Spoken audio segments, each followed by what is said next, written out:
अस्सलाम वालेकुम। मेरा नाम डॉक्टर हिना मुर्तज़ा है और मैं अख्तर सईद मेडिकल कॉलेज में एज असिस्टेंट प्रोफेसर काम कर रही हूँ। जिस टॉपिक के बारे में मैं बात करने लगी हूँ वो है हेमरॉइड्स या बवासीर, या आप उसको कह सकते हैं जिस तरह पाइल्स, कॉमन ज़ुबान में लोग पाइल्स का वर्ड यूज़ करते हैं। हेमरॉइड्स या पाइल्स मतलब आपके बड़े पखाने से खून आना, बड़े पखाने की नाली से खून आना। जो मरीज़ आके कहते हैं कि हमारा बड़ा पेशाब करते हुए हमें दर्द होता है या खून आता है, तो उसकी वजह सिर्फ पाइल्स या हेमरॉइड्स या बवासीर ही नहीं हो सकती, बल्कि खून आने की और भी वजूहत हो सकती हैं।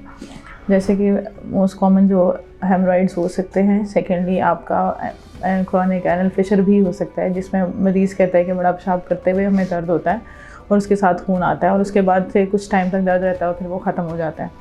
तीसरा पेरिनेल फिस्टुला भी हो सकता है, जिसमें आपका एक फिस्टुलस ट्रैक, एक ओपनिंग होती है जिससे आपका पीप या फिर गंदा पानी वहाँ से आता होता है।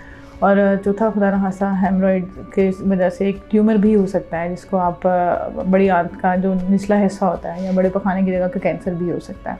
मरीज़ जो आके कहता है कि हमें बवासीर है, पहले तो कुछ लोग जो हैं वो इस चीज़ को बुरा समझते हैं, वो आके दिखाना ही नहीं चाहते, खुद से घरेलू टोटके कुछ करते हैं या कोई ऐसी दवाइयाँ इस्तेमाल करते हैं, कुछ डाइटरी मॉडिफिकेशंस खुद से ही करते हैं और फिर वो चीज़ जो अर्ली स्टेज होती है वो आगे बढ़ के वो आपके हेमरॉइड्स जो हैं या बवासीर जो है वो ग्रेड 1 से 2, 3, 4 तक चले जाते हैं।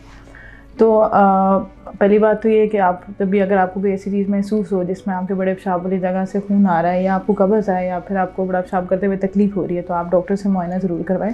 बिकॉज़ ज़रूरी नहीं है कि आपकी जो चीज़ है उसके लिए आपको ऑपरेशन ही करवाना पड़ेगा। बिकॉज़ बहुत सी ऐसी चीज़ें हैं जिसमें आप डाइटरी मॉडिफिकेशन से कर सकते हैं, कुछ में आप हेमरॉइड में जैसे बैंडिंग कर सकते हैं, या कुछ आप ऑपरेशन आपका एक एंड आखिरी जगह पे जाके एक लेट स्टेज में आपको ऑपरेशन रिक्वायर्ड होता है। कुछ का इलाज सिर्फ दवाइयों से ही हो सकता है। या एक और चीज़, कुछ एक कॉमन प्रैक्टिस है जिसमें आप बवासीर या पाइल्स का इलाज ये है कि वो खुद से कुछ डाइटरी मॉडिफिकेशन से करते हैं, कुछ दवाइयाँ ऐसी इस्तेमाल करते हैं, कुछ जो है वो हकीमों के पास जाते हैं और कुछ ख़ास किस्म के इंजेक्शंस लगवाते हैं जिसकी वजह से ये हो सकता है। टेम्प्रेरी तौर पे तो आप शायद आपको रिलीफ मिले कि आप डाइटरी मॉडिफिकेशन करें, उससे हम भी एडवाइस करते हैं कि आप कुछ डाइट्स ऐसी हैं जो आप अवॉइड करें, तो उससे आपका मसला हल हो सकता है, या आप कब्ज़ ना होने दें तो आपका मसला हल हो सकता है। लेकिन कुछ इंजेक्शंस हैं या कुछ ऑपरेशंस हैं, वो ऑपरेशंस आपका एक जो सर्जन है या फिर जो आपका डॉक्टर है वही ऑपरेशन कर सकता है। हर इंसान वो ऑपरेशंस नहीं कर सकता। जिस तरह कॉमन प्रैक्टिस पेरीफ्री में होती है कि वो कुछ इंजेक्शंस लगाते हैं कि वो जल जाएंगे, तो वो जलने वाली चीज़ ऐसी नहीं होती है। आप इंजेक्शंस लगा सकते हैं लेकिन वो हर डिग्री में नहीं लगा सकते। आपकी जो बिल्कुल अर्ली स्टेज होती है, फर्स्ट या सेकंड डिग्री, उसमें आप रिकमेंड करते हैं कि आपका इंजेक्शन से भी इलाज हो सकता है, या सिंपल एक रबर बैंड भी आप लगा के उसका इलाज कर सकते हैं। कुछ एक और चीज़ है कि समटाइम्स यंग पेशेंट अक्सर आते हैं, वो कहते हैं हमने बवासीर का इलाज करवाया था, हमने ऑपरेशन करवाया और उसके बाद से हमें कैंसर हो गया और उसके बाद ये मसला है।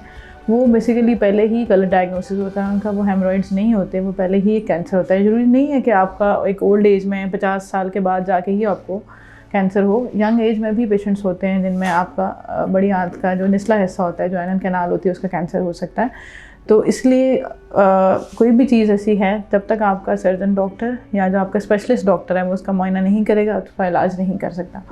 सर्जरी से डरने की ज़रूरत नहीं होती है या मुआयना करवाने से डरने की ज़रूरत नहीं होती, बिकॉज़ मैं आपको ऑलरेडी बता चुकी हूँ कि ज़रूरी नहीं है कि उसका ऑपरेशन ही हो।